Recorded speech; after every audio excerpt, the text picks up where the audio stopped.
কার জন্যই বা এত সুন্দর একটা ব্রেসলেট কিনলাম আর কার জন্যই বা এত সুন্দর করে সাজলাম। তো চলো প্রথম থেকে তোমাদের বলি। দেখো, শুধু আমিই না, আমার সাথে আমার দুই বোনও রেডি হয়ে গেছে। আমরা কিন্তু সবাই মিলে একসাথেই বেরোবো। আর এখানে আমি তোমাদেরকে শেয়ার করছিলাম যে কি সুন্দর একটা ব্রেসলেট মা নিয়ে এসছে। এবার বলি কার জন্য এত সুন্দর ব্রেসলেটটা নিয়ে এসছে।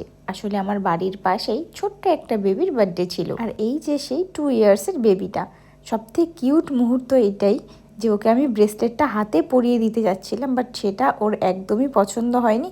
ও আমার হাত থেকে ওর ব্রেসলেটটা ছিনিয়ে নিয়ে চলে যায়। আর এই বিষয়টার জন্য আমি একদমই প্রস্তুত ছিলাম না।